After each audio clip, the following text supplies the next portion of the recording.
आध्यात्म की राह, आपने कहा कि आपकी पार्टी आध्यात्म के लिए काम करती है, देश के लिए।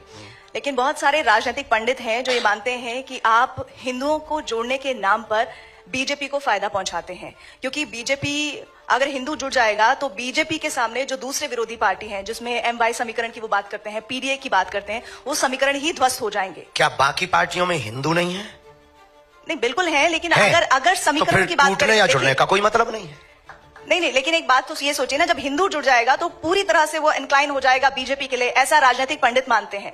राजनीतिक पंडित तो कुछ भी मानते हैं, मौसम का अनुमान है, वो तो चलता रहता है। पर हम एक प्रार्थना आपसे बहुत निवेदन करें कि हिंदुओं के जुड़ने से किस पार्टी को फायदा होगा या किसको घाटा होगा, हम ये नहीं कह सकते। हम ये कह सकते हैं बहुत दावे के साथ में कि इस देश में सभी पार्टियों में लगभग हिंदू हैं, और वो सभी पार्टियों के लोग अपनी अपनी पार्टी के प्रति कट्टर हैं। तो हम यही कहेंगे, हमारी अपनी विचारधारा है। अब हमसे किसी और की विचारधारा मिले या कोई ऐसा बनाए, आप भी ऐसी एक पार्टी बना सकती हैं, आपको फायदा हो जाएगा। हम किसी को नुकसान के लिए या फायदे के लिए कर ही नहीं रहे, ये हमारे यहां ऑप्शन ही खत्म। हम सिर्फ और सिर्फ इस देश में हिंदुओं पर हो रहे अत्याचार के लिए उन्हें जगा रहे, सोए हुए हिंदुओं को जगा रहे, घटती हुई हिंदू आबादी को जगा रहे, उन हिंदुओं को जगा रहे जो सेकुलरिज्म के नाम पर बट गए, उन हिंदुओं को जगा रहे जो भाषावाद के नाम पर बट गए, उन हिंदुओं को जगा रहे जो क्षेत्रवाद के नाम पर बट गए, उन हिंदुओं को जगा रहे। इस देश में हिंदू है कहां? या तो ब्राह्मण है, या क्षत्रिय है, या वैश्य है, या गुर्जर है, या जाट है, या बर्मा है, या शर्मा है। अगर हिंदू होता तो भारत हिंदू राष्ट्र नहीं होता। अगर हिंदू होता तो भारत में हिंदुओं पर कोई उंगली उठाता। अगर हिंदू होता तो क्या श्रद्धा के 35 टुकड़े होते? हिंदू होता तो क्या कन्हैया लाल दर्जी का मर्डर राजस्थान में होता?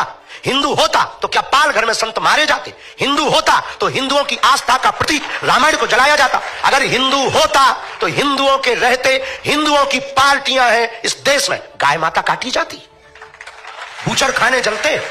हिंदू होता तो क्या बांग्लादेशी हिंदुओं का दर्द नहीं दिखाई देता? क्या उन्हें वापस नहीं बुला लेता? आज इजराइल क्यों लड़ रहा है?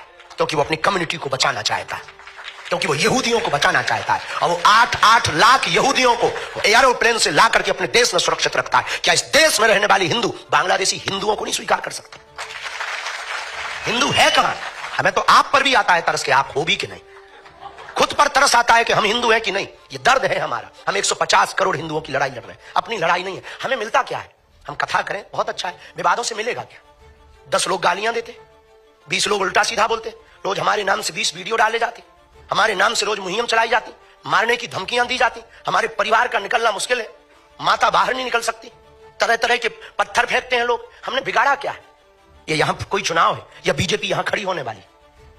अभी तो नहीं है यूपी में चुनाव, पर हम यात्रा कर रहे हैं, इस साल कर रहे हैं। किसके लिए कर रहे हैं? हम आंदोलन नहीं, आंदोलित करना चाहते हैं देश को। आज नहीं कल पछताओगे। अगर आज नहीं तुम समझे तो कल पछताओगे। बांग्लादेश में भी हिंदू समृद्ध था, वहां भी पत्रकार थे, वहां भी पुलिस थे, वहां भी IT सेल के लोग थे, पर एक एक करके बेटियों को रस्सियों में जकड़कर सड़कों पर लाया गया और नग्न किया गया, मकान जलाए गए, पत्रकारिता धरी रह गई, पुलिसवादी धरी रह गई, धन धरा रह गया, कोई नहीं बचा पाया।